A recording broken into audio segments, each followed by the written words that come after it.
사무엘하 17장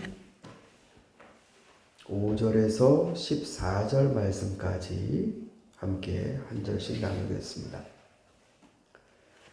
그러나 압살롬은 아렉 사람 후세도 불러다가 그가 하는 말도 들어보자고 하였다.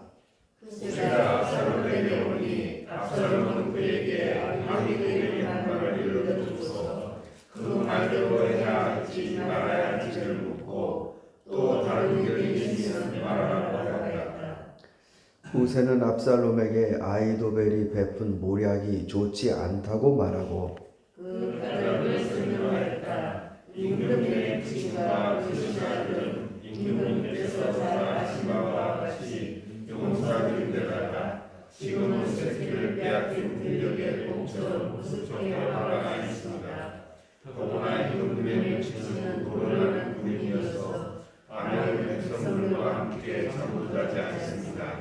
틀림없이 그가 지금쯤은 벌써 어떤 굴 속이나 다른 어떤 곳에 숨어 있을 것입니다. 우리의 군인 가운데서 몇 사람이라도 처음부터 그에게 죽기라도 하면 압살롬을 따르는 군인들이 지고 말았다는 소문이 삽시간에 퍼질 것입니다.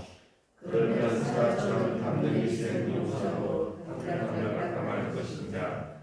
임금님의 부친도 용사여 그의 부하들도 용감한 군인이라는 것은 온 이스라엘이 다 알고 있기 때문입니다. 그러므로 저의 의견은 이렇습니다. 단에서부터 부엘세바에 이르기까지 온 이스라엘을 임금님에게로 불러 모아서 바닷가의 모래알처럼 많은 군인을 임금님께서 친히 거느리고 싸움터로 나가시는 것입니다. 그래서 우리는 하신 마치 온 땅에 내린 이슬처럼 그를 덮쳐버리는 것입니다. 그러면 그는 물론이거니와 그와 함께 있는 모든 사람 가운데서 한 사람도 살아남지 못할 것입니다. 또 그가 어떤 성읍으로 물러나면 온 이스라엘이 굵은 밧줄을 가져다가 그 성읍을 동여매어 계곡 아래로 끌어내려서 성이 서 있던 언덕에 돌멩이 하나도 찾아볼 수 없게 하시는 것입니다. 그러자 압살롬과 이스라엘 사람이 아렉 사람 후세의 말이 아히도벨의 보다 더 좋다고 생각하였다.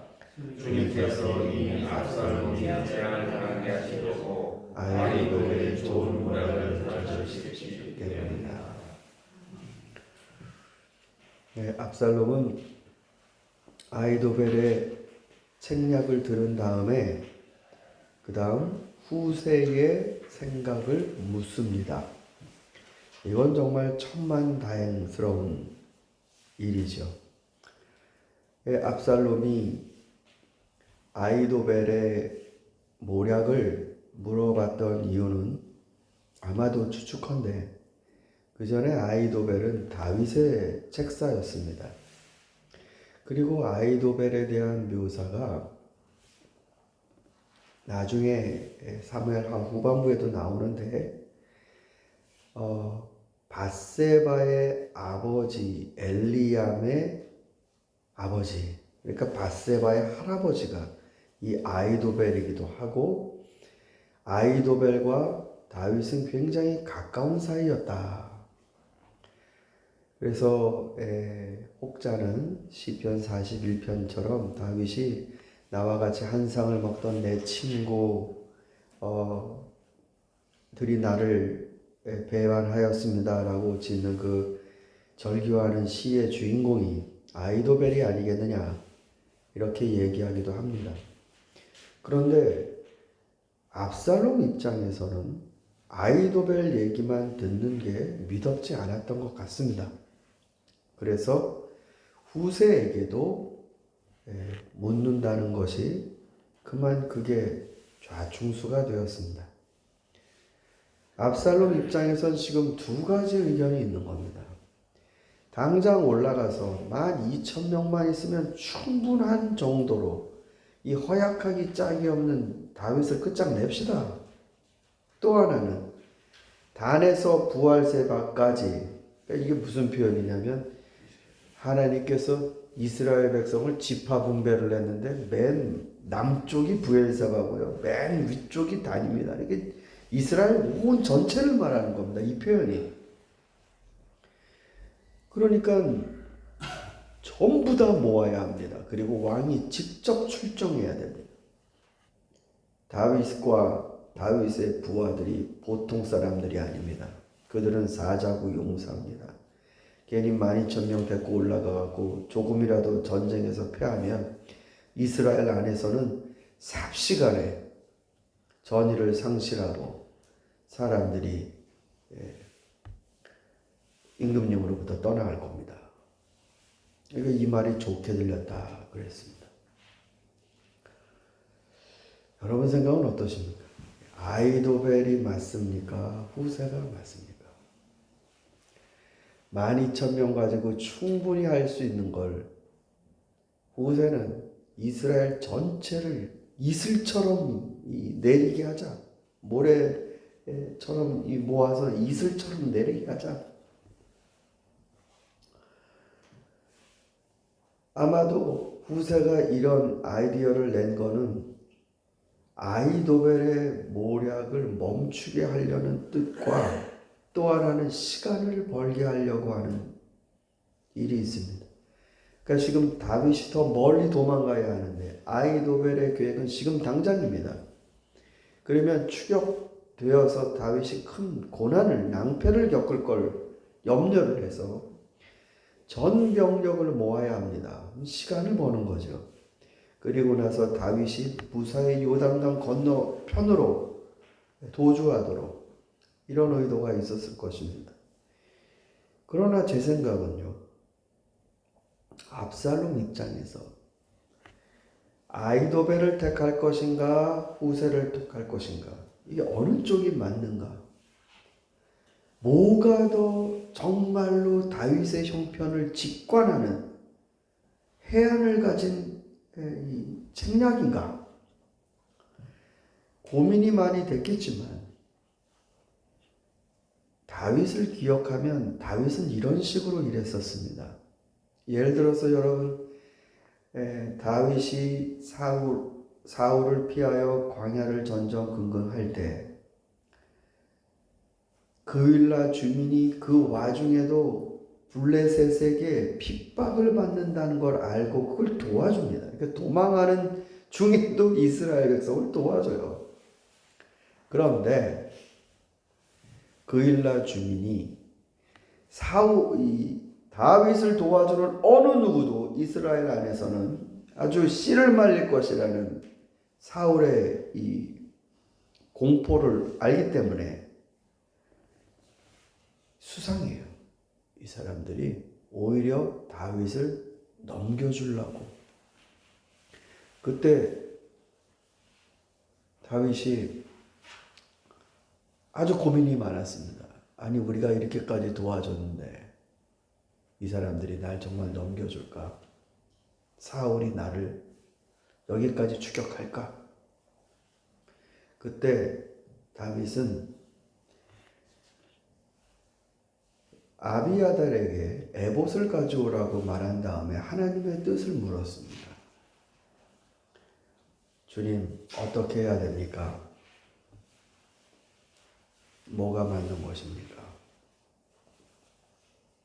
그러니까 압살롬은 지금 후세와 아히도벨 사이에서 어떤 게 더 설득력이 있는지를 가려내는 일을 하고 있다면 비슷한 위기의 상황에서 다윗은 하나님께 묻습니다. 어떻게 해야 합니까? 그때뿐만이 아닙니다. 다윗이 제사장에게 이 에봇을 갖고 와서 물을 때 특별히 사울의 이 추격과 관련해서 하나님께 참 많이 묻습니다. 이렇게 해야 됩니다. 저렇게 해야 됩니다. 주변 사람들도 뭐 사활을 걸고 얘기를 해도 다윗은 하나님께 물었습니다. 나중에요. 다윗이 언약궤가 들어올 때 왜 춤췄다고 그러잖아요. 그때 우리가 흔히 이제 뭐 다 옷도 벗어진 줄도 모르고 다윗이 춤췄다 그러는데 정확히 표현하면 옷을 벗고 에봇만 입은 겁니다. 에봇. 왜 그렇겠습니까? 에봇은 하나님의 뜻을 물을 때, 그러니까 하나님 앞에 자기가 이 사람 저 사람 생각이 아니라 하나님 뜻을 물을 때 붙들었던 게 에봇입니다. 사랑하는 성도 여러분,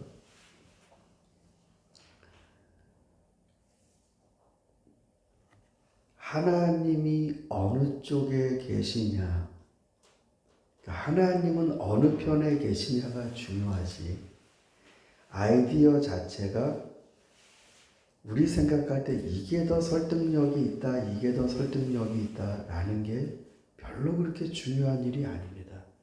이게 다윗 얘기에서 하려는 중요한 메시지 중에 하나입니다. 여러분, 아브라함이 가나안 땅으로 가라고 지시를 받고 그쪽으로 갔는데 먹을 게 없어서 네겝으로 내려가고 거기서 또 이집트로 내려가는데 그건 잘한 겁니까? 잘못한 겁니까? 우리 생각으로 따지면 이집트에 가갖고 자기 아내까지 바로의 궁정에 들어보내며 자기가 살려고 하는 아브라함의 이런 모습을 봤을 때 우린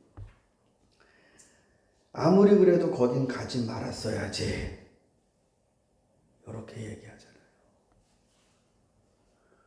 중요한 건 우리가 최악수를 두었다 하더라도 하나님이 계시면 판이 달라진다는 겁니다. 하나님이 우리 생각 가운데 정말로 경험 많고 많이 배우고 거기를 알고 하는 사람이 해주는 조언이라 하더라도 하나님이 그것 가운데 같이 계시지 않으시면 그 판은 사라집니다.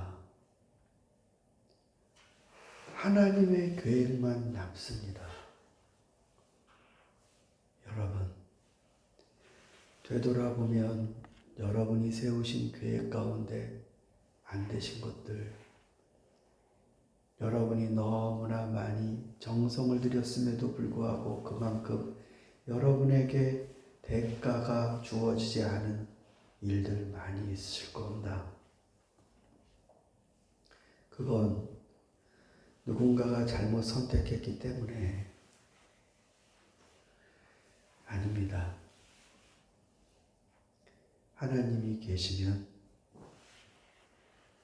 판이 안 될 것도 판이 됩니다.